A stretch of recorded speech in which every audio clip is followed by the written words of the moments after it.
Rebirth of sweet heart angel episode 5। अब तक हमने देखा कि सिया के कुछ फोटो किसी ने एडिट करके गलत तरीके से किसी और के साथ जोड़कर कॉलेज के ग्रुप पर डाल दिए थे, जिस वजह से सब उसे भला बुरा कह रहे थे।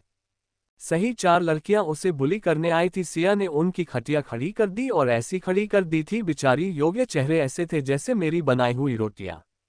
ये सब देखकर टीचर को बहुत गुस्सा आता है, इसीलिए वह सीधा उन सभी को प्रिंसिपल के पास ले जाने का सोचकर अपने साथ ले जाती है। शांति से वहां से जाने को होती है तो प्रिंस उसे मदद के लिए ऑफर करता है, पर किया उसे मना कर देती है। वही प्रिंसिपल के ऑफिस में इस वक्त प्रिंसिपल ऑफिस में बहुत सारी लोगों के साथ मीटिंग कर रहे थे। वह आपस में बात कर ही रहे थे कि तभी बाहर से पियून अंदर आता है और कहता है, सर जरूरी बात आपको बतानी है। उसके अंदर आते ही प्रिंसिपल से पूछते हैं कि क्या हुआ, तो वह बोलता है, सर फर्स्ट ईयर के कुछ स्टूडेंट्स ने आपस में झगड़ा कर लिया है और इस दौरान मिस सिया जो नई स्टूडेंट है उन्होंने 4 लड़कियों को बहुत बुरी तरीके से पीटा है। इसीलिए क्लास टीचर इस मामले को सुलझाने के लिए उन सबको यहाँ पर लेकर आई है। ये देखकर और सुन सब मामला क्या है, प्रिंसिपल सामने बैठे सभी से बड़े विनम्रता से कहता है, सॉरी जेंटलमैन, पर मुझे जाना होगा, वैसे भी हमारी मीटिंग हो गई है तो क्या मैं जा सकता हूँ। उसकी बात कर सामने बैठे सभी उन्हें हाँ बोल देते हैं। ये सभी कॉलेज के कुछ शेयर होल्डर, ट्रस्टी और इन्वेस्टर्स थे जो वहां पर किस चीज के बारे में बातें कर रहे थे, पर मामला सुनने के बाद वह प्रिंसिपल को उसे समझाने के लिए कह देते हैं और चले जाते। पर उनमें से एक शख्स नहीं जाता और वहीं बैठा रहता है। प्रिंसिपल उन्हें दादा कुछ नहीं कहता तो वह शख्स उन्हें जाकर मामले को सुलझाने के लिए कहता है, तो प्रिंसिपल उठकर वहां से दूसरे कमरे में चला जाता है। दरअसल प्रिंसिपल ऑफिस के 2 पार्ट थे, जो उनमें से एक प्रिंसिपल का केबिन और दूसरा मीटिंग हॉल था, जो एक दूसरे से जुड़े हुए थे। इसलिए प्रिंसिपल मीटिंग हॉल छोड़कर अपने केबिन में आता है जहां टीचर और वह 5 स्टूडेंट खड़े थे। प्रिंसिपल आकर अपनी जगह पर बैठ जाते हैं और टीचर को सारा मामला बताने के लिए बोलते हैं। टीचर गुस्से में सिया की कंप्लेंट करते हुए और चारों लड़कियों के चेहरे पर लगी चोट और उंगलियों के निशान दिखाते हुए या को भला बुरा बता रही थी। यह जाने क्या हुआ है, उन्होंने सीधा सारा इल्जाम सिया पर लगा दिया था।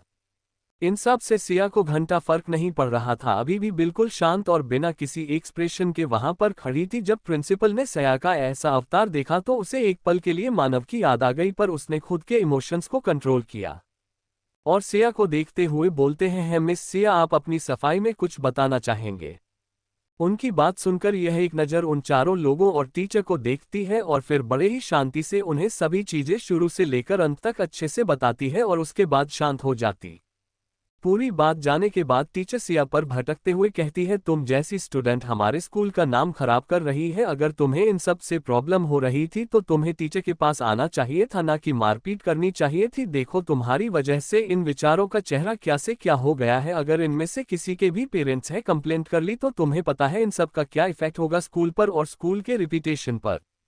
सिया उनकी हार देखती है और ठंडे लहजे में कहती है, आपको स्कूल के रेपुटेशन की और उनके चेहरे की इतनी फिक्र है, लेकिन इनकी वजह से स्कूल में फैल रही अफवाहों की वजह से मेरा जो रेपुटेशन बर्बाद हुआ उसका क्या, मेरा कैरेक्टर हरेसमेंट हुआ उसका क्या। ये सब वह थी जिन्होंने पहले मुझ पर हमला किया था। मैंने इन्हें पहले जाकर नहीं मारा था, जब उन्होंने मुझ पर अटैक किया तब मैंने अपने डिफेंस में ने मारा है। तो आप सभी गलतियों का इल्जाम सिर्फ मुझ पर कैसे लगा सकते हैं। और पहली बात, अब इस शब्द में बोल ही क्यों रही है जब आपको खुद को पूरा मामला अच्छे से पता ही नहीं है। तो आप किस हक से बीच में बोल रही है, कहीं ऐसा तो नहीं कि आपको ये कुछ स्पेशल स्टूडेंट है। स्पेशल स्टूडेंट सुनकर टीचर थोड़ा शॉक हो जाती है, क्योंकि सिया को पता था ये टीचर कोई अच्छे दिल वाले टीचर नहीं थी। ये हमेशा अमीर घर के बच्चों को पसंद करती थी और उनसे बहुत अच्छे से व्यवहार करती थी, जैसे बिना कुछ करे उनको अच्छे ग्रेड्स और मार देना, उनके द्वारा की गई सभी बुरी चीजों को छुपाना। अगर वह किसी स्टूडेंट के साथ कुछ गलत कर दे तो टीचर उल्टा दूसरे स्टूडेंट को डांट कर शांत कर देती और इन सब के लिए आमिर बच्चों के परिवार उन्हें हमेशा कुछ ना कुछ देते रहते थे। इसलिए टीचर इन सब की इतनी ज्यादा हो गई थी कि वह आदत से मजबूर आज भी बिल्कुल वैसा ही कर रही। उसकी बातें सुनकर टीचर का दिमाग गर्म हो जाता है और वह लगभग सिया पर चिल्लाते हुए कहती, तुम्हारी हिम्मत कैसे हुई मुझे ऐसे जवाब देने की, आखिर समझती क्या हो तुम एक अनाथ आश्रम से इतने बड़े स्कूल आए हूँ, वह भी अचानक से, पता नहीं क्यों तुम्हें यहाँ पर एडमिशन दिया गया। फिर कुछ सोचकर वह, अच्छा अभी मैं समझी, तुम वह सब इसीलिए करती हो ताकि तुम यह इतने लग्जरियस लाइफ जी सको, वरना जहाँ तक मुझे पता है तुम्हारे माँ बाप नहीं है। टीचर ने इतना ही कहा था कि एक धड़ाम की आवाज के साथ मीटिंग रूम का दरवाजा खुलता है और कोई अंदर आता है। उसे देखकर वहां खड़ा हर कोई शॉक हो जाता है, यहां तक कि सिया भी। ऐसा कौन आया था मीटिंग रूम में जिसे देखकर दिया शॉक हो गई थी, और क्या वह जो आया था वह सिया की मदद करेगा या सिया कुछ ऐसा करेगी कि वह खुद को बचा पाए बिना किसी के मदद, जिसकी वजह से सिया को गुस्सा बहुत आता है और वह कुछ करती या बोलती उससे पहले प्रिंसिपल के ऑफिस से जुड़ा मीटिंग रूम का दरवाजा जोर की आवाज के साथ खुलता है और एक आदमी जिसने बिजनेस सूट पहना हुआ था वह बाहर आता है। इस वक्त वह बहुत डरावना लग रहा था। उसे देखकर प्रिंसिपल अपनी जगह पर खड़े हो गए थे। कोई कुछ नहीं कह रहा था, सबकी नज़र उस लड़के पर रुक गई थी। वह लड़का अंदर आकर प्रिंसिपल के टेबल के पास आकर खड़ा होता है और सबको अपनी गहरी नज़रों से देखने लगता है। उसे देखकर प्रिंसिपल अपनी जगह से खड़ा होता है और बड़ेगी रिस्पेक्ट के साथ कहता है, मिस्टर अधिक आप यहाँ मुझे बस कुछ समय दीजिए, मैं अभी इस मामले को निपटा लेता हूँ। ये कहकर वह कुछ बोलने के लिए इरादे से स्टूडेंट्स की ओर देखता है। अधिक उन्हें हाथ दिखाकर रोक लेता है और उस टीचर की ओर देखता है और शांत मगर गुस्सैल आवाज में कहता है, मुझे लगा था ये यूनिवर्सिटी यहाँ की बेस्ट यूनिवर्सिटी है और यहाँ के टीचर भी बेस्ट है, पर आज मेरी गलतफहमी दूर हो गई। वही बातें उस टीचर की ओर देखकर बोल रहा था जो कुछ समय पहले सिया को न जाने क्या क्या बोल रही थी। अधिक की बातें सुनकर उस टीचर की तो हवाएं उड़ गई थी। उसे समझ नहीं आ रहा था कि वह जाकर उसने जल्द ही खुद को संभाला और फिर बड़े ही बेशर्मी के साथ सिया की ओर देखते हुए अधिक से जाती है, मिस्टर अधिक, मुझे लगता है आपको कुछ गलतफहमी हुई है, ऐसा कुछ नहीं है और मैंने इस लड़की के साथ ऐसी बात इसलिए की क्योंकि इसने हरकत ही ऐसी की थी। इसका यहाँ आज दूसरा दिन है और दूसरे ही दिन इसने यहाँ पर मारपीट करना शुरू कर दी और जब मैंने इसके पीछे का रीजन पूछा तो इसने मुझे भी उल्टा जवाब दिया, मेरी बेइज्जती की, इसलिए मैंने इस तरह से बात की, वरना आप किसी से भी पूछ सकते हैं, मैं कभी भी किसी के साथ इस तरह बात नहीं करती। उसकी बात सुनकर अधिक सार्कास्टिकली मुस्कुराता है और कहता है, वह स्टूडेंट है पर आप तो टीचर हैं ना, और चाहे आप जितने भी गुस्से में क्यों ना, हम आपको कभी भी अपने स्टूडेंट की इंसल्ट नहीं करनी चाहिए। आखिर आप जानती कितना है उसके बारे में और आपने इस मामले को उसके परिवार के साथ कैसे जोड़ लिया। जोड़ा तो जोड़ा, लेकिन ऐसी घटिया बातें एक टीचर के मुंह से अच्छी नहीं लगती। प्रिंसिपल बहुत सारा दिमाग वाला था, उसने सारा मामला समझा और फिर अधिक की ओर देखते हुए कहता है, मैं समझ रहा हूं मिस्टर अधिक आप क्या कह रहे हैं और मैं पूरी तरह से आपसे सहमत हूं और इसके लिए हमें मिस वर्मा को डांट नहीं वाला था, पर आप आ गए। फिर वह सिया की ओर देखते हैं और कहते हैं, मिस किया आप हमें पूरा मामला अच्छे से बताएंगे, आखिर यह बात शुरू कहाँ से हुई थी। जिस पर सिया अधिक को बस एक नज़र देखती है और प्रिंसिपल की ओर देखकर कहती है, सर मैंने जो पहले कहा वही बात है, मैं जब कॉलेज आई तब किसी ने मेरी फोटोज को गलत तरीके से एडिट करके कॉलेज के ग्रुप पर डाल दिया, जिस वजह से सभी स्टूडेंट्स का मेरे लिए नजरिया बदल गया। पर जब मैं अपने क्लास में गई तब इन 4 लड़कियों ने मेरे साथ बदतमीजी की और मुझे मारने की कोशिश की, इसलिए मैंने बस सेल्फ डिफेंस में इन्हें मारा है। पूरा मामला समझने के बाद प्रिंसिपल उस ग्रुप को ओपन करता है और वहां पर हो रहे शायद कमेंट्स और फोटोज को देखता है। उसे अब अंदर ही अंदर डर लगने लगा था, वह अंदर से कांप रहा था, रो रहा था, अपना सर दीवार पर मार रहा था। आखिर क्यों उसने इन चीजों पर ध्यान नहीं दिया, उसे अब बस अपना बुरा समय दिख रहा था जो जल्दी उससे मिलने आने वाला था। वही उसकी बात सुनने के बाद और प्रिंसिपल के बगल में खड़े होने की वजह से अधिक में सारे फोटोज और कमेंट देख लिए थे और सिया के लिए ऐसी घटिया बातें सुनकर उसे बहुत गुस्सा आता है। वो लगभग गुस्से में चिल्लाते हुए कहता है, ये सब किसने, मेरी बहन के साथ यह सब करने की कोशिश की, किसकी हिम्मत हुई सिया के बारे में ऐसी अफवाह फैलाने की। वही अधिक की बात सुनकर वह चारों लड़कियां, टीचर और प्रिंसिपल सदमे में चले गए। आखिर अधिक सिया को कैसे जानता है और उसकी ऐसी बात करने का क्या मतलब था, पर अभी अभी अधिक ने सिया को बहन कहा था, पर रिकॉर्ड्स के और रजिस्टर्स के मुताबिक या तो एक अनाथ थे। ये सुनकर टीचर कहती है, मिस्टर अधिक यह आप क्या कह रहे हैं, ये लड़की आपकी बहन कैसे, मुझे लगता है कुछ तो मिसअंडरस्टैंडिंग हुई है। अधिक कुछ कहता या एक्सप्लेन करता, सिया बीच में ही कहते हैं, मुझे भी यही लगता है मिस्टर अधिक को कुछ गलतफहमी हुई है। फिर वह प्रिंसिपल की ओर देखते हुए कहते हैं, आप इस मैटर को कैसे हैंडल करने वाले हैं। या की बात सुनकर प्रिंसिपल कहता है, हम जल्द से जल्द इसके पीछे जो भी है उसे ढूंढ लेंगे और उसे जरूर पनिश करेंगे, मैं आप चिंता मत कीजिए। सिया रुकती है और टीचर और 4 स्टूडेंट की ओर उंगली पॉइंट करते हुए कहते हैं, और इन सब का क्या। ये सुनकर प्रिंसिपल कहता है, मतलब तोशी आप अपनी ठंडे आवाज में कहती है, मतलब ये कि इन चारों ने मुझे मारने की करने की कोशिश की और इस टीचर ने बिना मेरी बात जाने मुझे बिना कुछ पूछे सारा इल्जाम मुझ पर लगाया और मेरी इतनी इंसल्ट की, आपको क्या लगता है मैं यूं ही से जाने दूंगी। तभी टीना जो कब से ये सब देख रही थी वह सिया पर चिल्लाते हुए कहती है, तुम होती कौन हो हमें सजा दिलाने वाली, और जो सच है वह सच है, ये सब झूठे बहाने बनाना बंद करो। आखिर तुम जैसी अनाथ लड़की के पास आखिरकार इतनी महंगी गाड़ी कपड़े कहाँ से आ सकते हो, ना हो ये सब चीजें सच होंगे, इसीलिए तो तुम्हें इतनी दिक्कत हो रही है इन सब चीजों से। उसकी बात सुनकर सिया एक हाथ से अपना कान से लाने लगती है और आंखें बंद कर गहरी सांस लेती है। एक झटके से फिर आंख खुलती है और उस लड़की को बिना किसी परवाह किए एक खींचकर वापस तमाचा जड़ देती है। तमाचा इस बार इतना ज्यादा ताकत के साथ था कि वह सीधा प्रिंसिपल के टेबल पर जाकर गिर गई और टेबल पर रखा सारा सामान नीचे गिर गया। इस वजह से सभी चौंक गए। फिर सबका ध्यान उस लड़के के चेहरे पर किया जिसके दोनों तरफ के गाल सूजा हुए थे और उस पर उंगलियों के नीले काले निशान भी देखे जा सकते थे। फिर वह प्रिंसिपल की तरफ देखकर अपने ठंडी आवाज में कहती है, मैंने सुना था ये कॉलेज बेस्ट कॉलेज है, यहाँ स्टूडेंट को बहुत अच्छे से हर एक चीज सिखाई जाती है, चाहे वह पढ़ाई हो चाहे वह जिंदगी के बारे में हो, हर एक चीज सिखाई जाती है। क्या ये सिखाया जाता है आपके यूनिवर्सिटी में? और फिर उन लड़कियों को देखकर अपनी ठंडी आवाज में पूछ लिया, तुम्हें ये सब करने के लिए किसने कहा था? मैं बस एक बार पूछ लूंगा, अगर सीधे से जवाब दिया तो ठीक है, वरना। उसकी बात सुनकर उन तीनों में से एक लड़की भड़क जाती है। रिया सिया पर भड़कते हुए कहती है, आखिर तुम खुद को समझती क्या हो? तुम खुलेआम हमको पीट रही हो, तुम्हारी हिम्मत इतनी बढ़ गई है कि तुमने प्रिंसिपल के सामने मेरी दोस्त को मारा और अब उन्हीं के सामने धमकी दे रही हो।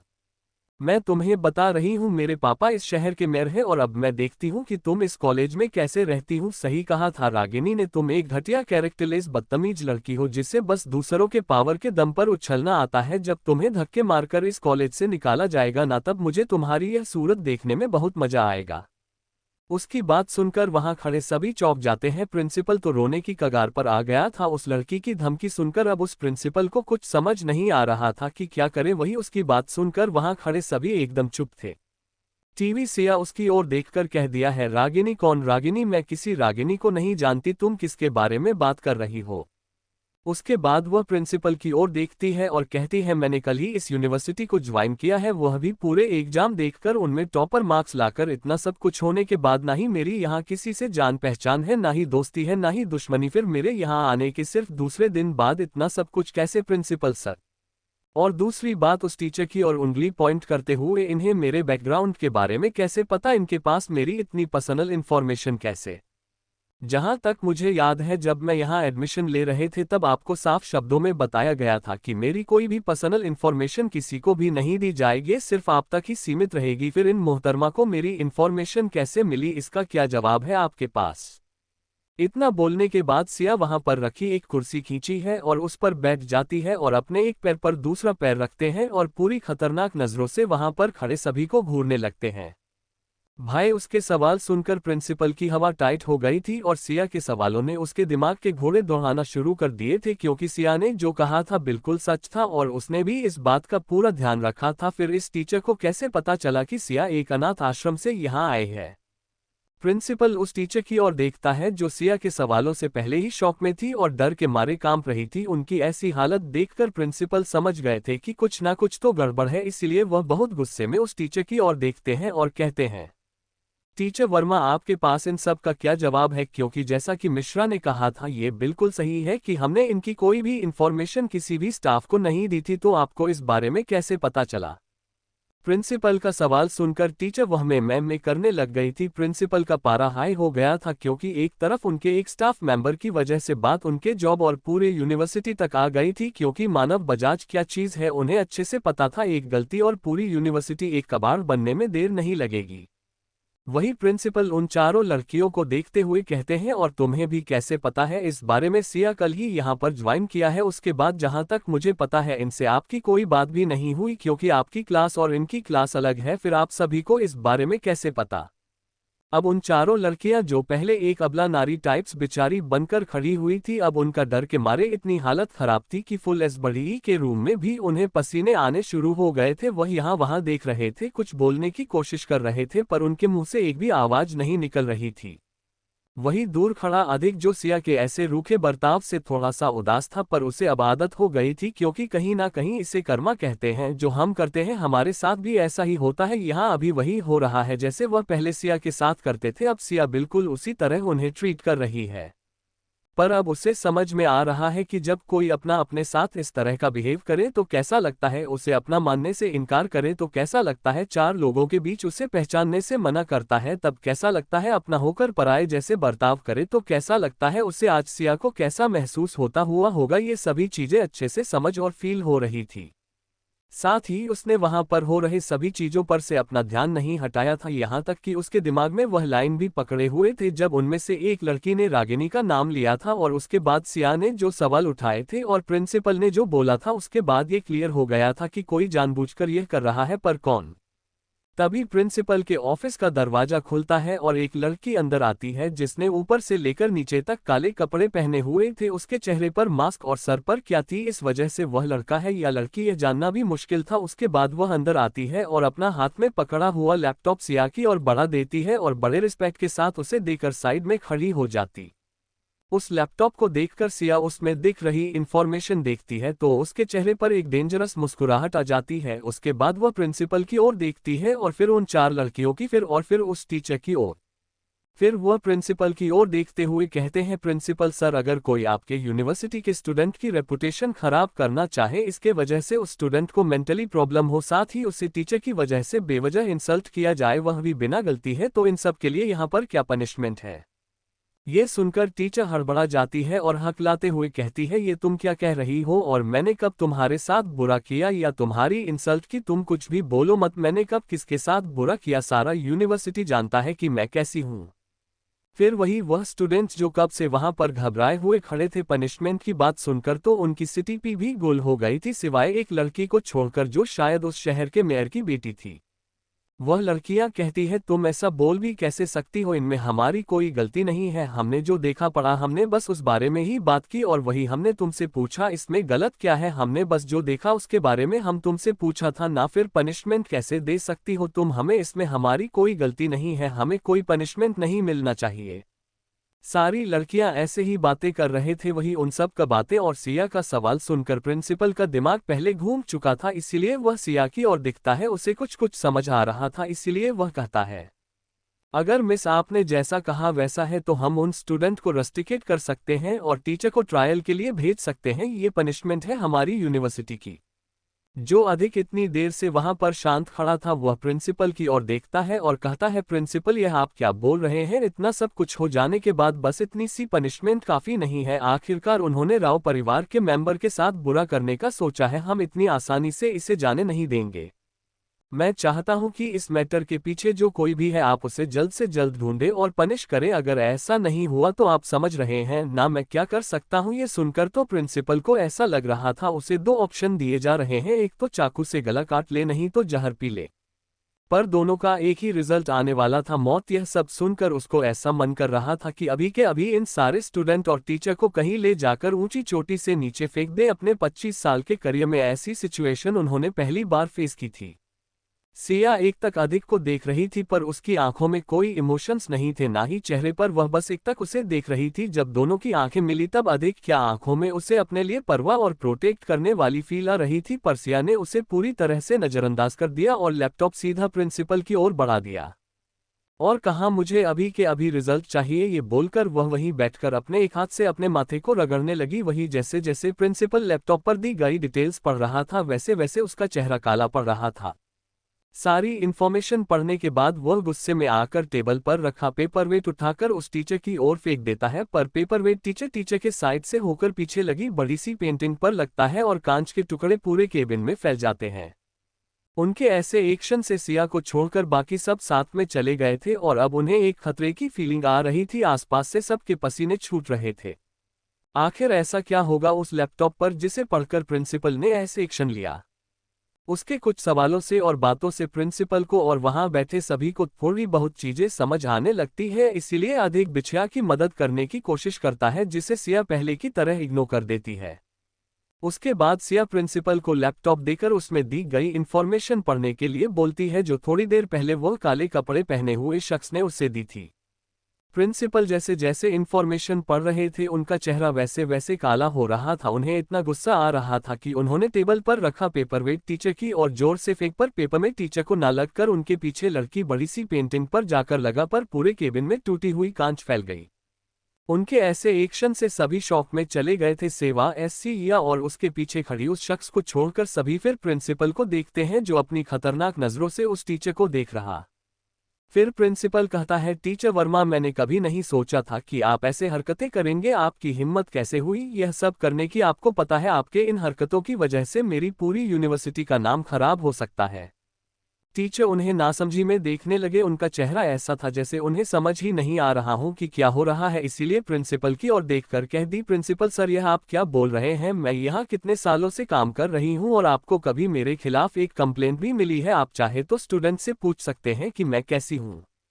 आप कल किया है इस लड़की के लिए मुझ पर ऐसे गुस्सा कर रहे हैं। आखिर मैंने ऐसा किया ही क्या है? मैं तो सिर्फ अपने स्टूडेंट का अपने बच्चों की तरह ख्याल रखती हूँ, उनका परवाह करती हूँ। क्या मेरे उस प्यार का प्रवाह का मुझे ऐसा सिला मिल रहा है? वह थोड़ा ब्लैकमेल और एक्टिंग करते हुए बोली, जिसे सुनकर प्रिंसिपल कहते हैं, बिल्कुल सही कहा आपने। आप स्टूडेंट्स को प्यार तो बहुत करती है, लेकिन सिर्फ अमीर बच्चों को, और उनके प्यार के लिए आप उन होनहार बच्चों के साथ नाइंसाफी करती हैं जो दिन रात पढ़ाई करके अपने बलबूते पर यहाँ एडमिशन लेते हैं। फिर वह लैपटॉप की स्क्रीन को टीचर की ओर घूम आता है और कहता है, हमें दिख रहा है आपको स्टूडेंट से कितना प्यार है, परवाह है, उनकी करियर की कितनी चिंता है, मैं साथ देख सकता हूँ। जब टीचर ने लैपटॉप की स्क्रीन देखी तो उसकी आंखें बड़ी बड़ी हो गई। उसका पूरा शरीर डर से कांप रहा था क्योंकि लैपटॉप पर दी गई इंफॉर्मेशन ही कुछ ऐसी थी।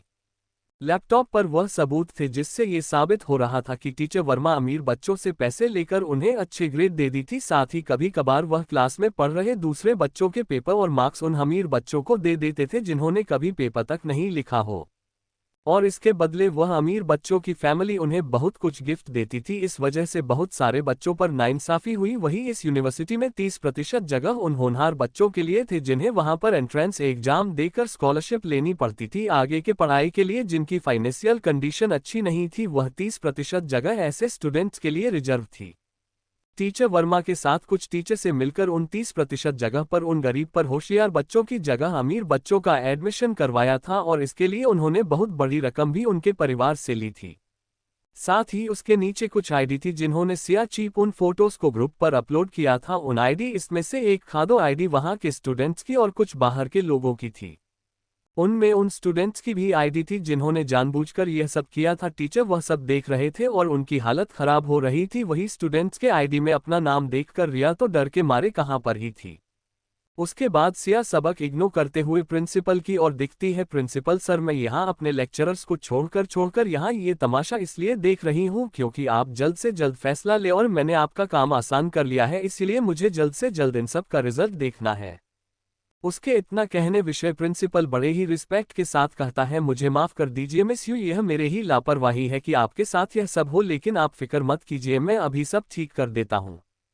उसके बाद प्रिंसिपल उन 4 लड़कियों को देखता है और अपनी कड़क आवाज में कहता है, तुम लोगों ने जो किया वह बहुत गलत था। भले ही ग्रुप पर कुछ भी अपलोड हो, वह उसके पीछे की सच्चाई जाने बिना तुम किसी के भी कैरेक्टर पर सवाल नहीं उठा सकते, किसी को भी यूनिवर्सिटी में बुली नहीं कर सकते, ना ही किसी स्टूडेंट को उनके काम के लिए यहाँ जज किया जाएगा, समझे? ना ही कोई उन्हें उनके बैकग्राउंड के लिए कुछ कहेगा, क्योंकि यह किसी के हाथ में नहीं होता कि वह किस तरह के बैकग्राउंड से आता है, यह उन स्टूडेंट्स के हाथ में नहीं होता, समझ रहे हैं आप सब?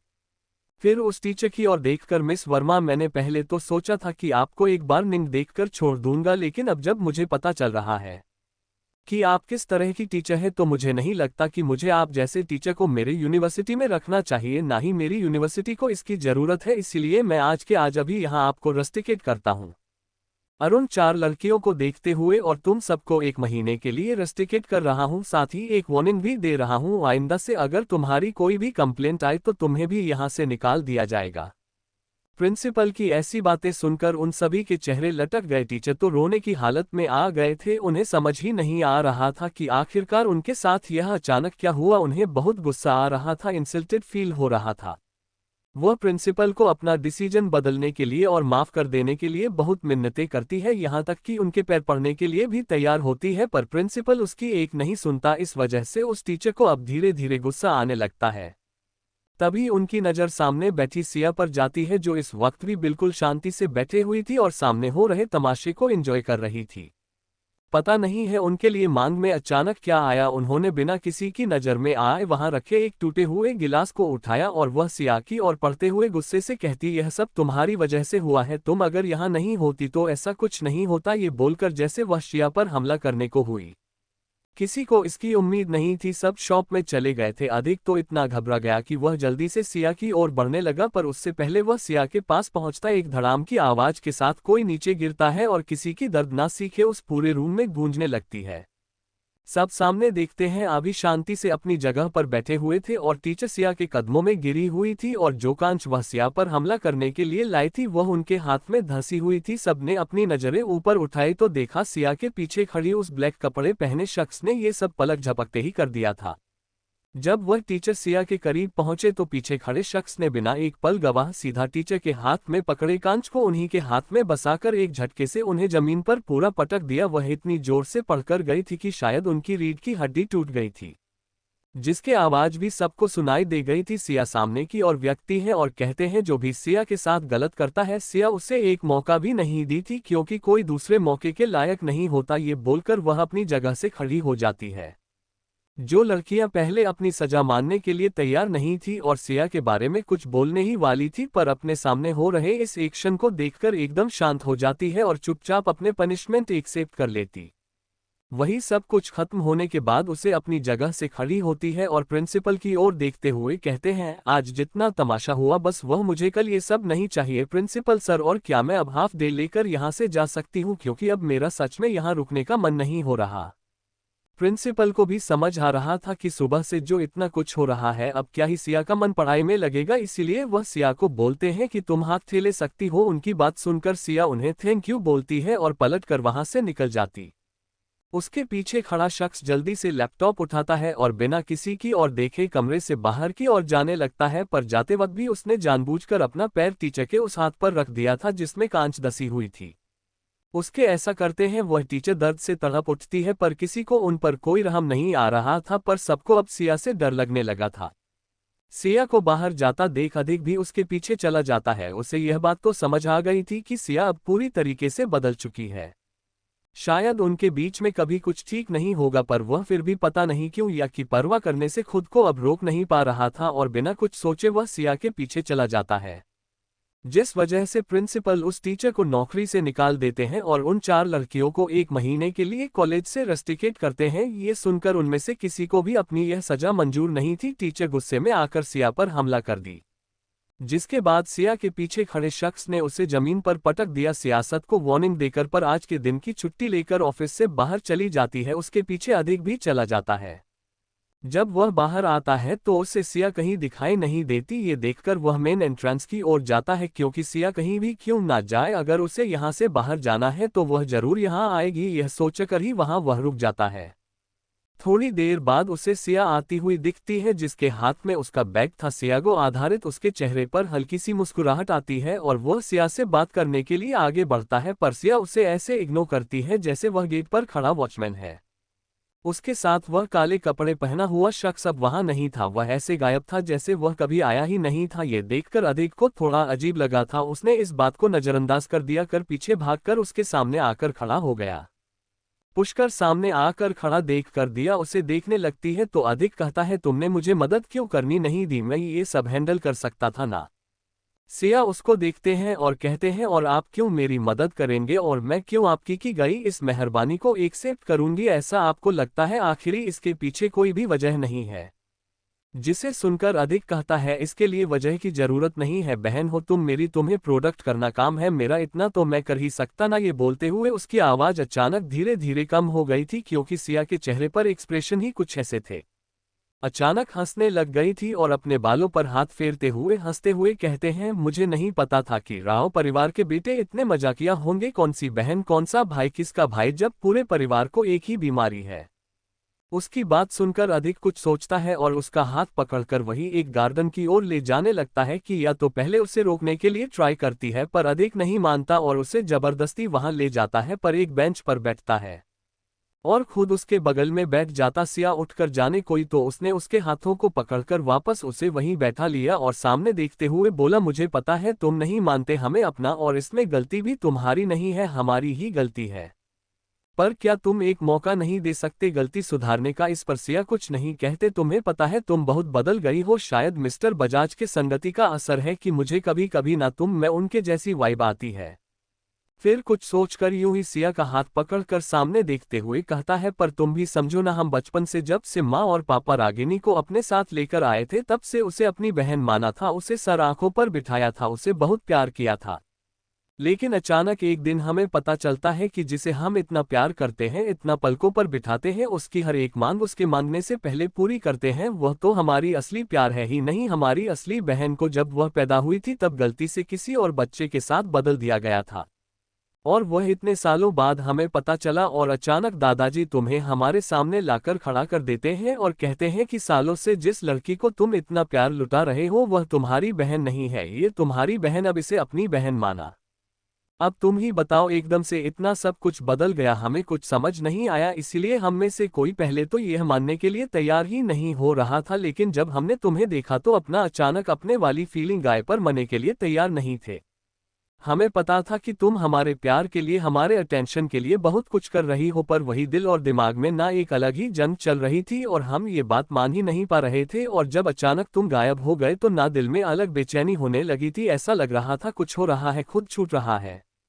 सिर्फ बहुत समय बाद तो वापस मिले, पर पूरी तरह से बदली हुई एक अनजान लड़की, ऐसा लग रहा था कि हम कभी तुम्हें जान ही नहीं, पर जब तुम्हारी बातें, तुम्हारी हरकतें देखी तो अपने आप अपनी गलती की रियलाइजेशन हुई, पर तब समझ आया कि तुम्हारे साथ बहुत गलत किया हमने। फिर सोचा तुम्हें वापस अपने साथ लेकर आएंगे, तुम्हारे साथ चीजें ठीक करने की कोशिश करेंगे, पर जब भी यह कोशिश की हालात और चीजें बद से बदतर हो गई और हमारे बीच के फासले और बढ़ते गए और बढ़ते गए, इतनी जब अनजान बन गए एक दूसरे के लिए। सिरसिया की ओर देखता है जो एक तक सामने देख रही थी, उसके इतने लंबे चौड़े इमोशनल बकबक के बाद भी उस लड़की के चेहरे पर अभी वही ठंडक और आंखों में वही खालीपन था। सिया को पता नहीं क्या सोचा और वो उसकी तरफ देखते हुए कहती है, बहुत प्यार करते हो ना अपनी फैमिली से? उसका सवाल सुनकर अजीत उसकी ओर देखने लगा। और कहा, वह तो हर कोई करता है ना, ये सुनकर क्या बोलते हैं, मैंने भी किया था बहुत, वरना बाद में उसी प्यार का और अपनेपन का मजाक बनते देखा मैंने, और मुझे अब वह मेरी जिंदगी की सबसे बड़ी गलती लगती है। इस वक्त सिया और अधिक पार्क में एक बेंच पर बैठे हुए थे। अधिक अब तक की अपनी सारी गलतियों के लिए सिया को एक्सप्लेनेशन दे रहा था। सिया शांति से उसकी सारी बातें सुनते हैं और उसके बाद उसे पूछते हैं कि तुम अपने परिवार से प्यार करते हो? जिस पर अधिक ना समझी मैं कहता है, ये कैसा सवाल है, हर कोई अपने परिवार से बहुत प्यार करता है, क्योंकि परिवार ही हमारा सब कुछ होता है। चाहे वह किसी भी मामले में क्यों ना हो, मुसीबत के समय परिवार साथ खड़ा होता है, खुशी में शामिल होता है, दुखों में संभाल लेता है, तो कोई अपने परिवार से क्यों ना प्यार करे। उसका जवाब सुनकर सिया मुस्कुरा देते हैं और कहते हैं, सच कहा तुमने, पर यह चीज है बस कुछ लोगों के लिए होती है, सभी के लिए नहीं, जैसे तुम कह रहे हो। मेरी सोच भी बिल्कुल सेफ थी, बिल्कुल। परचा मैंने देखा ना कि परिवार क्या होता है, तब मुझे अपनी गलती का एहसास हो। सभी के नसीब में वह परिवार नहीं होता जो मैं हमेशा सोचा करते हैं। एक झटके से तुम सब ने मुझे अपने सपनों की दुनिया से उठाया और हकीकत से रूबरू कराया। फिर एक गहरी सांस लेकर उसकी ओर देखती है और बड़े ही शांत ले जावे कहते हैं, देखो मुझे कुछ नहीं चाहिए, मैं कैसे हूँ, जहाँ हूँ, जिस हालत में, मुझे वैसे रहने दो, मुझे जरूरत नहीं है मदद की तैयारी, और मुझे ये सब जो तुम कर रहे हो ना, वह साफ दिख रहा है तुम्हें बस थोड़ा गिल्ट है, इसीलिए तुम ये सब कर रहे हो। और प्लीज ये सब करना बंद करो, गिल्टी फील करना भी बंद करो, क्योंकि मैं सब कुछ पहले ही पीछे छोड़ चुकी हूँ। खुद चीजें हैं जो समझ आ गई है बहुत अच्छी तरीके से और मैंने उसे अपनाया है। इसीलिए तुम और तुम्हारा परिवार प्लीज अब इस बारे में सोचना छोड़ दो, जैसे तुम पहले जीते आए थे वैसे जियो और मुझे भी मेरे मुताबिक जीने दो, और प्लीज अपने फैमिली को बोल दो कि मैं वापस नहीं आऊंगी, इसीलिए आप सब जैसे पहले जीते थे वैसे ही जिंदगी जिए। मुझे पता है कि तुम सब मुझे वापस क्यों लाना चाहते हो, दादाजी की वजह से ना। एक काम करते हैं, मैं दादाजी से इस बारे में बात करता हूँ, तुम्हें और बाकी सबको इस मामले को लेकर परेशान होने की जरूरत नहीं है, इसलिए मैं उम्मीद करती हूँ कि आइंदा से कभी मुलाकात ना हो, और गलती से हो गई एक दूसरे के सामने आ गए तो ऐसे रहेंगे जैसे दो अजनबी मिल रहे हैं, ठीक कुछ समय पहले जो हम थे उसी तरह। इसीलिए ये सब करना बंद कर दो, मैं थक चुकी हूँ इन सब से। मेरे पास और भी बहुत सी चीज है करने के लिए, सोचने के लिए, मैं बार बार इन सब में उलझना नहीं चाहती, इसलिए प्लीज मेरी तरफ से यह बात सबको समझा दो। फिर उसकी आंखों में देखते हुए, तुम मेरे लिए इतना तो कर ही सकते हो। फिर सिया सामने देखते हैं जहां पर एक ब्लैक कलर की कार खड़ी थी। उसे देखकर सिया के आंखों में हल्की सी मुस्कुराहट देखी जा सकती थी। फिर वह अपनी जगह से उठती है, अपना बैग लेती है और कहती है, आशा करते हो तुम्हारे और तुम्हारे परिवार के साथ यह आखिरी मुलाकात हो। फिर अपनी आंखों में ठंडक लेकर उसकी और देखकर धमकी भरे लहजे में कहती है, क्योंकि अब तक जो हुआ मैंने बहुत आसानी से छोड़ दिया था, लेकिन अगली बार ऐसा नहीं होगा। और हाँ, मैं प्रॉमिस करती हूँ अगली बार अगर तुम्हारे परिवार में से कोई भी मुझसे उलझने के लिए आया तो मैं तुम सबको बर्बाद करने के लिए एक पल भी नहीं सोचूंगी। अब तक सभी चीजें मैंने यूं ही जाने दिया, आ गया नहीं। और रही बात दूसरा मौका देने की, तो मैं पहला मौका भी कभी नहीं देती। और सिया की एक आदत है, वह एक गलती दोबारा कभी नहीं करते। ये बोलकर वह मुड़कर वहां से चली जाती है। रोड क्रॉस करके वह सीधा कर कार में बैठ जाते हैं। जैसा उसने सोचा था बिल्कुल वैसा हो। तार के अंदर मानव बैठा हुआ था। इस वक्त उसके चेहरे पर कोई एक्सप्रेशन नहीं थे, वह बस सिया को देख रहा था। सिया अंदर आकर उसके बगल में बैठती है। दरवाजा बंद करके सिया के बैठते ही ड्राइवर गाड़ी शुरू करता है और गाड़ी वहां से निकल जाते हैं। मानव अपने मोबाइल में देखते हुए कहता है, आज कॉलेज में क्या हुआ था? जिस पर सिया अपने बैग से मोबाइल निकालते हुए बहुत ही अलसाई हुई आवाज में कहती है, कुछ नहीं, बस छोटी सी मिसअंडरस्टैंडिंग हो गए थे। तुम चिंता मत करो, सब क्लियर हो गया है और मिसअंडरस्टैंडिंग भी क्लियर हो गई है। मानव उसकी ओर देखकर कहता है, मेरी मदद की जरूरत है तुम्हें। जिस पर सिया अपना मोबाइल चलाते हुए कहती है, नहीं। फिर मानव की ओर देखकर कहती है, खड़ूस तुमने क्या मुझे इतना कमजोर समझ रखा है? भरोसा करो, जितना मैं देखती हूँ उतनी कमजोर नहीं हूँ। और तुमने सिखाया है ना, अगर कोई तुम्हारे साथ गलत करने के बारे में सोचे भी तो उसे इस तरह तक ला कर देना चाहिए कि वह कभी खुद कुछ करने के लायक ना बचे। तो बस तुम्हारी स्टूडेंट है, तुम्हारी कही गई बातें सुनी और वही किया। उसकी बातें सुनकर पता नहीं क्यों मारा उसके चेहरे पर एक मुस्कुराहट आ गई। और सिया जो मोबाइल देखते हुए उससे बात कर रही थी, जब उसने मानव के चेहरे पर वह मुस्कुराहट देखी तो उसका मुंह खुला का खुला और आखिरी बड़े बड़े हो गए। उसका ऐसा रिएक्शन देखकर मैंने उसे पूरी तरह इग्नोर करता है और उसके गालों पर अपना हाथ रखे उसकी आंखों में देखते हुए कहता है, I am proud of you darling. उसकी बातें और टच से सिया वापस होश में आती है और खुश होते हुए कहती है, मुझे पता है खड़ूस, मैं बहुत अच्छी हूं, पर तुम्हारे साथ रहकर स्ट्रांग भी। तभी मानव कुछ सोचते हुए अपने जेब से एक चॉकलेट निकाल कर दिया की और बढ़ा देता है। सिया चॉकलेट देखकर किसी छोटे बच्चे की तरह खुश हो जाती है और चॉकलेट लेकर मानव को गले लगा लेती है।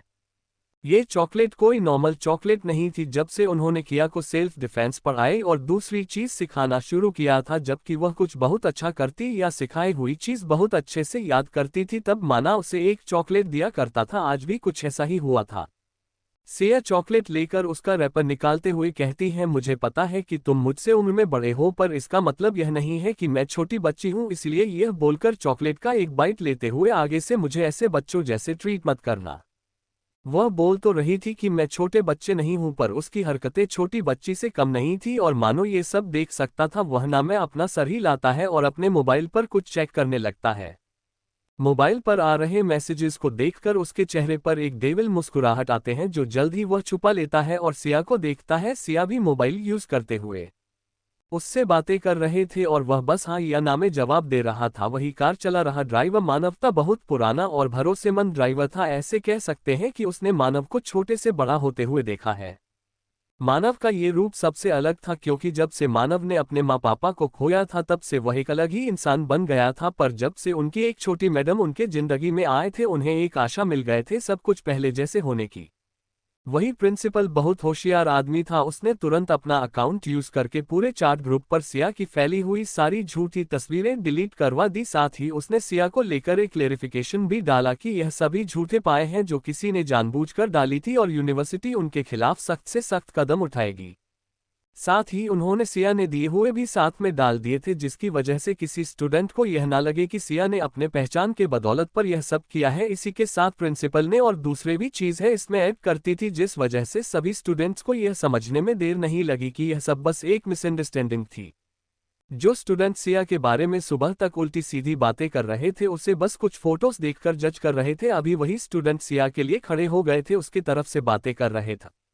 सभी अभी सिया के बारे में बात कर रहे थे, कोई या की तारीफ कर रहा था तो कोई किया की खूबसूरती के बारे में बात कर रहा था। पर कुल मिलाकर बात यह थी कि पूरी कॉलेज की साइड ग्रुप पर बस सिया छाई हुई था और इन सब से बेखबर हमारी सिया कार में बब्ब करके मानव का सर खा रही थी। अधिक सिया के जाने के बाद काफी देर तक वहां बैठा रहा और सिया के कहे गए हर एक शब्द उसके कानों में गूंज रहे थे। काफी देर बाद बैठने के बाद वह खुद सोचकर अपनी जगह से उठता है, दूर खड़ी अपनी कार में जाकर बैठता है और पूरी रफ्तार के साथ वहां से निकल जाता है। करीब 2 घंटे लगातार फुल स्पीड में ड्राइविंग करने के बाद वह एक सुनसान इलाके में पहुंचता है और थोड़ा आगे जाने पर वहां पर एक छोटा सा लकड़ियों से बना घर था। वह वहां आकर अपनी कार रोकता है और कार से उतरकर सीधा उस घर के अंदर चला जाता है। दोपहर का समय था, वहां पर पूरी तरह से शांति पसरी हुई। अधिक अपने कमरे में जाता है, अपना खून निकालकर एक तरफ सकता है, अपनी जूते यहाँ वहां सकता है, टाइम निकालकर वह सोफे पर सकता है और सीधा एक कमरे में जाकर दरवाजा बंद करके बैठकर लेट जाता है और 1 बजे तक ऊपर छत को देखने लगता है। जब वह अपनी आंखें बंद करता है उसे सिया का हंसता मुस्कुराता चेहरा याद आता है, जो अपनी आंखों में बेशुमार प्यार उम्मीद लेकर उसे भाई कहकर बुला रही थी। उसके चेहरे पर एक बड़ी सी मुस्कुराहट और उसके हाथों में कुछ था। अधिक आरती बंदरिया के सर पर हाथ रखने वाला था, अचानक से भी इसे बदलने लगती है और उस हंसती मुस्कुराती सिया के जगह पर रोती हुई या कह चेहरा था कोई उसे मार रहा था और सिया रोए जा रही थी, चिल्लाए जा रही थी, पर सामने खड़े इंसान को उस पर बिल्कुल भी दया नहीं आ रही थी। वह रोते हुए भी अपने भाइयों को, माँ को, पापा को बुला रही थी और बिलक तिलक कर रो रही थी। अचानक से अधिक अपनी आंखें खोलता है और जोर जोर से सांसें लेने लगता है। अब तक वह पूरी तरीके से पसीने से नहा चुका था। वह अपने सर को दोनों हाथों से पकड़ता है और अभी जो उसने देखा उस बारे में सोचने लगता है। पता नहीं क्यों कर उसके दिल में एक अजीब सा दर्द उठ गया था, बेचैनी हो रही थी उससे। जब वह अपनी नज़र आसपास घूम आता है तब चौंक जाता है, क्योंकि सामने उसका बड़ा भाई राम और छोटा भाई नक्श बैठे हुए थे सोफे पर और उसे ही देख रहे थे। उसके अचानक ऐसे चौंक पर जाने पर दोनों का ध्यान उस पर, जो राम उसके पास आकर उसे देखता है। तब तक नक्श उसके लिए एक ग्लास में पानी लाकर उसके सामने कर देता है। अधिक जल्दी से पानी का गिलास पकड़कर उसे एक घूंट में खत्म करता है और ग्लास भी टेबल पर रखता है। उसके बगल में बैठकर उसकी आंखों में देखते हुए चाहता है क्या हुआ है। नक्श में खोजता, हाँ भाई क्या हुआ है, हम आपको कब से कॉल कर रहे थे पर आप हमारा कोई कॉल उठा भी नहीं रहे थे, ना ही हमें कुछ मैसेज किया। हमें बहुत टेंशन हो रही थी, इसलिए आपकी लोकेशन ढूंढकर हम यहाँ पहुँचे और जब हम यहाँ पहुँचे तब आप यहाँ सो रहे थे और नींद में कुछ बड़बड़ा रहे थे और अब अचानक ऐसे उठकर बैठ गए। सब कुछ है ना भाई, क्या कुछ हुआ है? अधिक उन दोनों की ओर देखकर कहते हैं, क्या हमने गलत किया उसके साथ इतने बुरे दिन से? आज हमारी जरूरत नहीं है। अबे अपना भाई नहीं मानते हम, उसकी कुछ नहीं है क्या? हम कभी भी उसके मुंह से भाई नहीं सुन सकते क्या? उसकी ठंडी खाली आंखों में हम वह पहले वाला प्यार नहीं देख सकते? वह अपना तो नहीं देख सकते क्या आप? हम कभी बोलते बोलते हुए चुप हो जाता है। उसके सवाल सुनकर और बातें सुनकर राम समझ जाता है कि वह किसके बारे में बात कर रहा है। नक्श को भी अंदाजा लग गया था कि उसका भाई किस बारे में बात कर रहा है। नक्श भले ही एक बेफिक्रे इंसान हो जिसे किसी चीज की चिंता ना हो, पर उसे अपनी फैमिली और भाइयों के वह कुछ भी कर सकता था। राम उसकी ओर देखता है और उससे पूछता है, क्या हुआ है? तुम अचानक ऐसी बातें क्यों कर रहे हो? जिस पर अधिक उन्हें सुबह स्कूल भी हुए सारी बातें और गार्डन में हुई सिया के साथ बातें उन्हें बता देता है। जिस पर नक्श भड़कते हुए कहता है, भाई आपकी क्या जरूरत है उसमें छड़ी लड़की के मदद करने के लिए जाने की? देखा ना आपने वह कैसी है, आप उसकी मदद करने के लिए वहां पर थी, पर उसने क्या किया? आपकी इंसल्ट की। अगर वह बोल रही है कि उसे हमारे साथ कोई रिश्ता नाता नहीं रखना, तो फिर आप कोई इतना क्यों इफेक्ट हो रहा है? वैसे भी हम उसे जानते ही कितना है, उसके साथ रहे ही कितना है, जो उसके लिए इतना अटैचमेंट फील कर रहे हैं। मैं तो बोल रहा हूँ वह सब कुछ बस हमारी अटेंशन पाने के लिए कर रही है। वह कभी नहीं बदल सकती, वह बस नाटक कर रही है। आप अब भूल गए उसने प्रिंसेस के साथ क्या किया था? उसकी वजह से प्रिंसेस कितनी डर गई थी, कितना रोई थी। उसकी बातें सुनकर पता नहीं क्यों पर अधिक गुस्सा आ जाता है और वह लगभग उस पर चिल्लाते हुए कहता है, वह बहन है हमारी, तुम मानो ना मानो खून का रिश्ता है हमारा, समझे तुम? और वह नाटक नहीं कर रही, वह सच में हम सब से दूर चली गई है, बहुत दूर। और उसके ऐसे बनने की वजह भी हम सब है। तुम यह मत भूलो कि हमारी गलतियों की वजह से आज वह ऐसा बन गई है, हमारी गलतियों की वजह से वह हमारे साथ अब इस तरह का बिहेव कर रही है, क्योंकि यही हमने उसके साथ किया था। उनकी बातें सुनकर नक्शा चुप हो जाता है। अधिक अपनी जगह से खड़ा होता है और खिड़की के पास चला जाता है। वह बहुत गुस्से में था और वह अपना गुस्सा अपने भाइयों पर नहीं उतारना चाहता था, इसीलिए खुद को शांत करने की कोशिश कर रहा था और उसकी मदद बाहर चल रही ठंडी हवाएं कर रही थी। राम को देखकर आंखों से शांत रहने का इशारा करता है और अधिक की ओर देखकर कहता है, तो सही कह रहे हो कि खून का रिश्ता है हमारा, पर प्रिंसेस का क्या? वह बचपन से हमारे साथ रही है, अब उसके लिए प्रिंसेस स्कूल नहीं जाने दे सकते ना? और एक बात यह शायद सबके लिए ठीक हो और हम अलग रहे, वह हमारे साथ रहकर कभी खुश नहीं रह पाएगी। जो मुस्कुराहट मैंने उसे मिस्टर बजाज के साथ रहते हुए देखा है ना, वह कभी हमारे लिए हुआ करती थी, पर वह अब नहीं है और हम उसको जबरदस्ती अपने साथ नहीं रख सकते।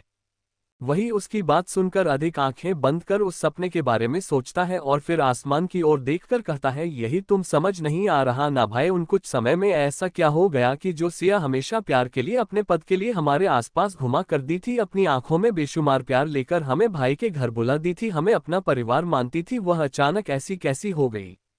इंसान यूं ही नहीं बदलता भाई, मुझे लगता है ऐसा कुछ तो बहुत बड़ा हुआ है जिससे हम अनजान हैं और उसी की वजह से आज वो ऐसी है। वरना आप भी जानते हो, जब वह पहली बार दादाजी के साथ घर आई थी तब वह कैसी थी और आज वो कैसी है।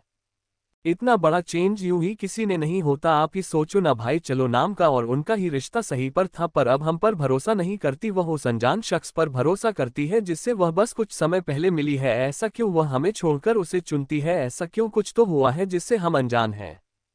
फिर राम की ओर देखकर, भाई आपने उस बारे में पता लगाया? आखिर तक उसके साथ हुआ क्या था जब उसे हॉस्पिटल ले जाया गया था? कुछ पता चला आपको?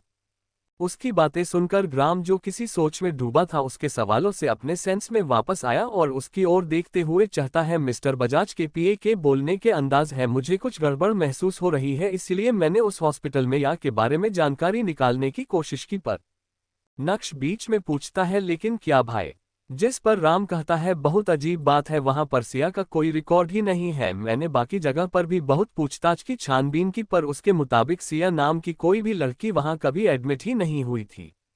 उसकी बात सुनकर नक्श लगभग चिल्लाते हुए कहता है, क्या? लेकिन ये कैसे हो सकता है? हमारे सामने ही तो हॉस्पिटल वाले उसे लेकर चले गए थे ना।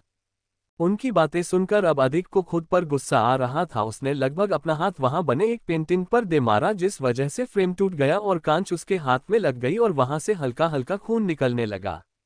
वह कहता है, सब हमारी गलती है, सब बस एक बार उस नौकरानी के कहने की वजह से हमें उसे दूर नहीं भेजना चाहिए था। सब कुछ वहां से शुरू हुआ है, सारे फसाद की जड़ ही वहां से है। हमने एक बार भी उसे बोलने का मौका नहीं दिया, उसे पूछा नहीं, बस उस पर इल्जाम लगाया और बस किसी एक के बोलने पर सीधा उसे हॉस्पिटल तक भेज दिया।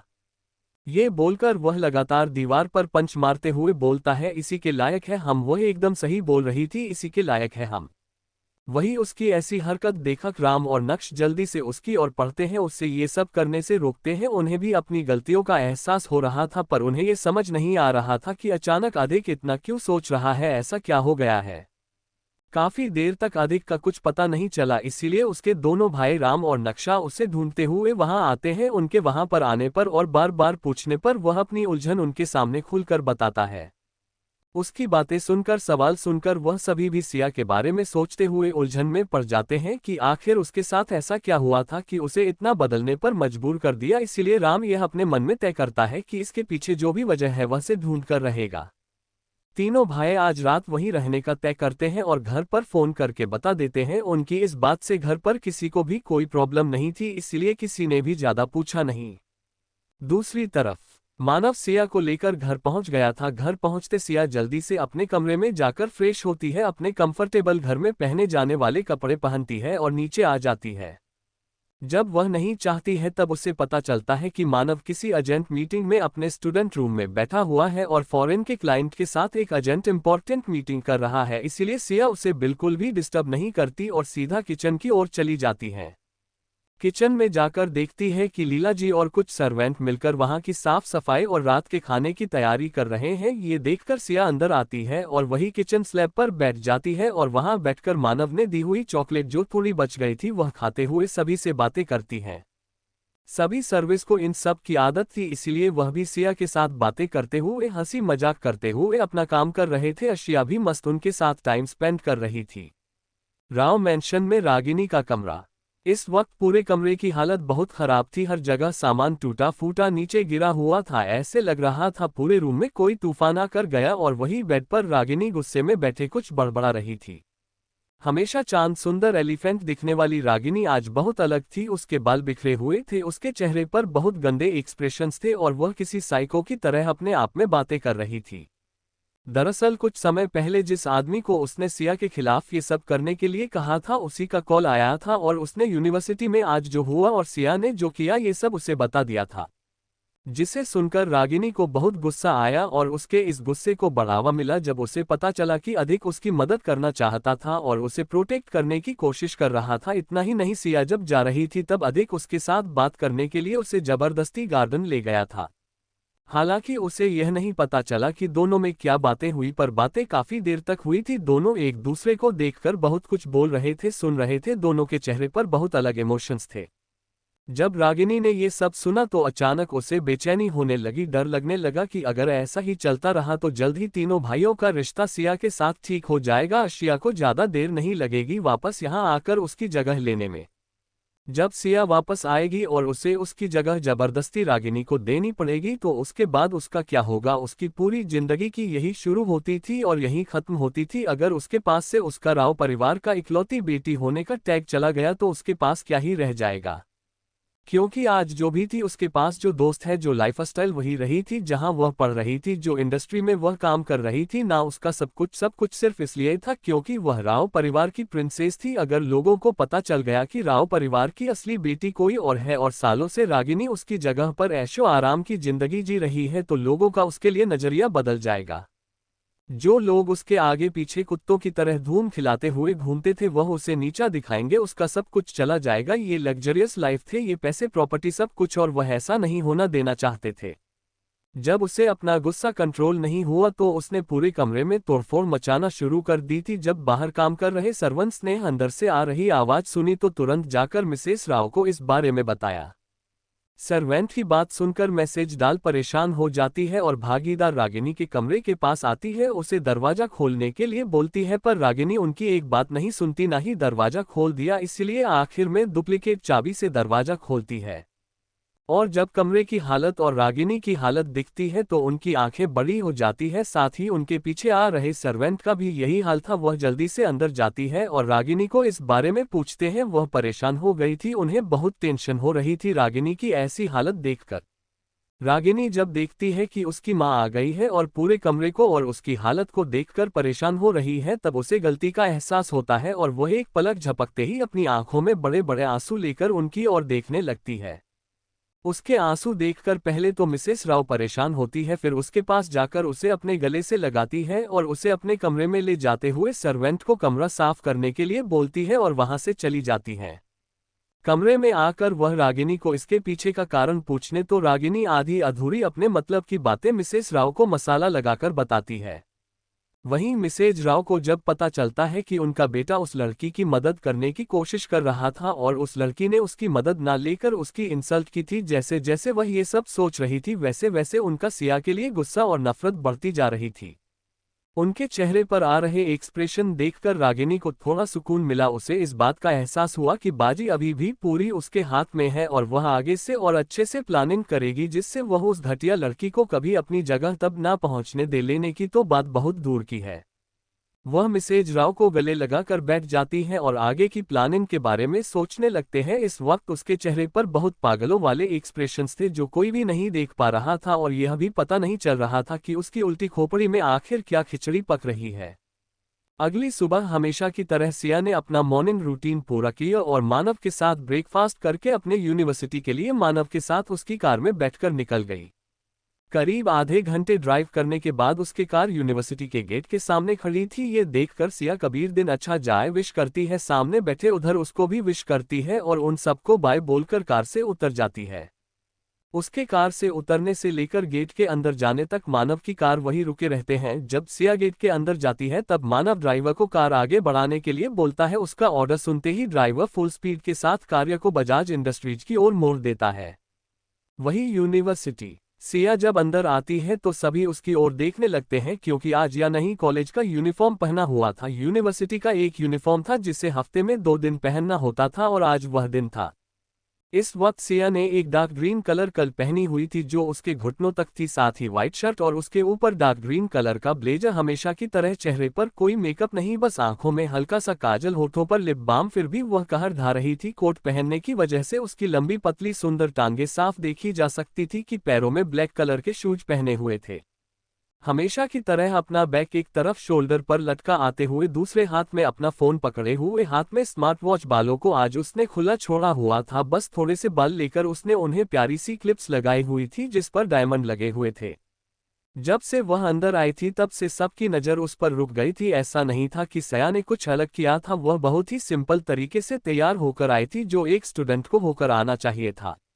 बाकी सभी लड़कियां भी लगभग उसी की तरह तैयार होकर आई थी। वह उनमें इतनी खास नहीं लग रही थी, पर सिया किसी के पॉप ग्रुप के मेन आइडल की तरह दिख रही थी और इन सब पर उसको और ज्यादा अट्रैक्टिव बना रहा था उसका वह एटीट्यूड। उसने अपने कानों में वायरलेस ईयरफोन लगाए हुए थे, उन पर फुल वॉल्यूम पर म्यूजिक चल रहा था और वह सबको इग्नोर करते हुए बड़े ही अदब के साथ और गुरूर के साथ कॉन्फिडेंस के साथ अपना हर एक कदम अपनी क्लासरूम की ओर बढ़ा रही थी। जब क्लासरूम में आए तो उसे देखकर पूरी क्लास, जो थोड़ी देर पहले गपशप कर रही थी, मस्ती कर रही थी, कुछ पल के लिए एकदम शांत हो गई थी। क्लास में आकर सिया अपनी नजरें उठाकर चारों ओर घूम आती है और आगे बढ़ जाती है।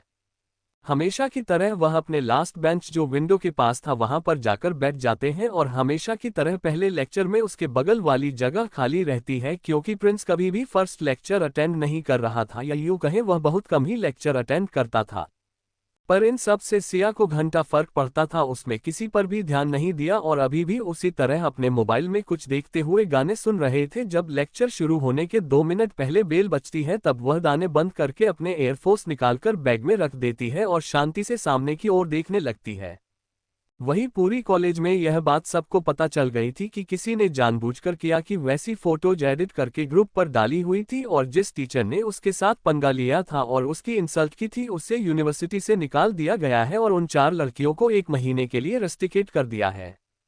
सभी को ये तो नहीं पता था कि सिया कौन से फैमिली से बिलोंग करती है, पर यह बात अच्छे से समझ आ गई थी कि वह किसी बहुत पावरफुल फैमिली से आती है, इसलिए कोई भी अब उससे यूं ही उलझने की हिम्मत नहीं करेगा, ऐसा सोचा जा सकता है।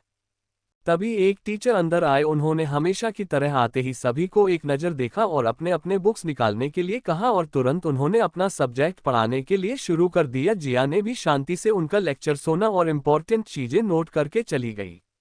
ऐसे ही 45 मिनट के 2 लीटर कंप्लीट हुए। ये रिसेस के पहले का आखिरी लेक्चर था, इसके बाद सबको एक ब्रेक मिलता था। लेक्चर शुरू हो चुका था और एक फीमेल टीचर अंदर आ चुकी थी और सभी को कुछ बोल ही रही थी कि तभी एक जोरदार आवाज के साथ क्लासरूम का दरवाजा खुलता है और सभी का ध्यान उस ओर चला जाता है।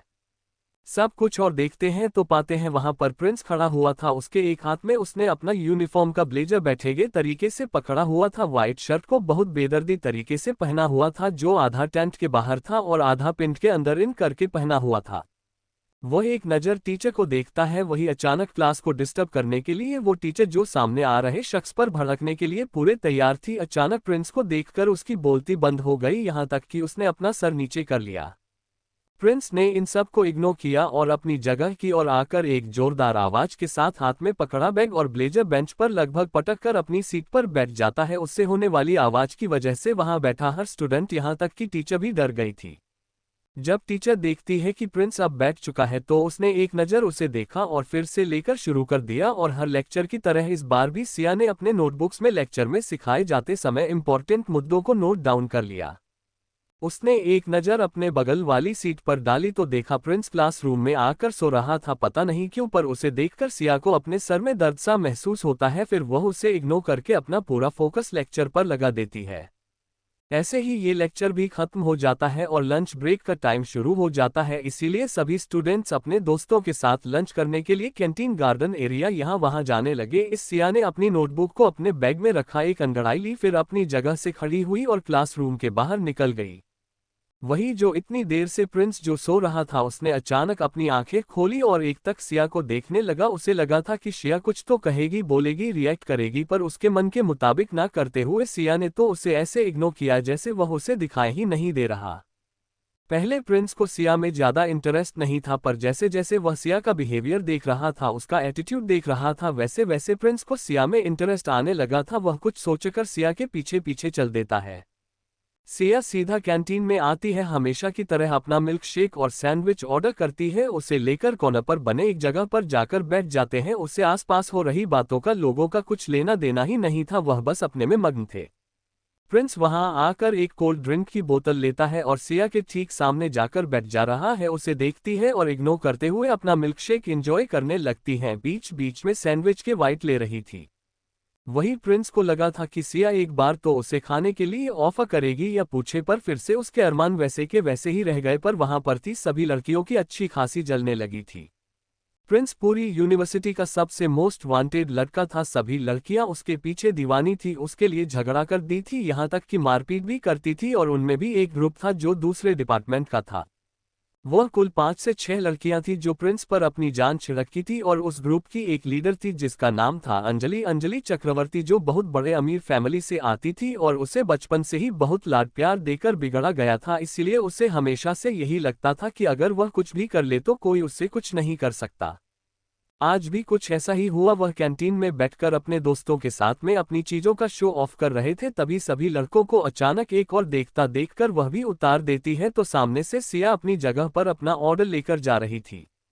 एक पल के लिए तो अंजलि थी सिया की खूबसूरती देखकर दंग रह गई और उसे देखने लगी, पर तभी उसकी नज़र उसके पीछे पीछे आ रहे प्रिंस पर गए। और जब उसने देखा कि प्रिंस उसके साथ बैठ रहा है तब तो क्या ही बोल सकते हैं, वह गुस्से के मारे पागल हो रही थी। उन दोनों को ऐसे कोई भी उन्हें एक कपल मांगेगा और दोनों एक दूसरे के साथ बहुत अच्छे भी लग रहे थे, बिल्कुल मेड फॉर ईच अदर। यह बात वहां बैठे कुछ लड़कियां आपस में बोल रही थी जो अंजलि ने सुन ली थी। इसीलिए वह अपनी आंखों में गुस्सा और नफरत लिए सिया को देख रही थी जो अपना मोबाइल यूज करते हैं सैंडविच खा रही थी। और वही उसके सामने बैठा प्रिंस उसे देख देखकर कोल्ड ड्रिंक पी रहा था। तभी अचानक प्रिंस का मोबाइल पर जा प्रिंस ने पहले इसे इग्नोर करने का सोचा, पर स्क्रीन पर आ रहे हो नाम को देखकर वह अपनी सीट से उठा और बाहर जा ज्यादा शोर शराबा ना हो वहां की और जाने लगा। ये देखकर अंजलि के चेहरे पर एक डेविल मुस्कुराहट आ गई और वह धन मनाते हुए सिया की ओर बढ़ने लगे, साथ ही उसके पीछे पीछे उसके चमचे भी। To be continued in next episode.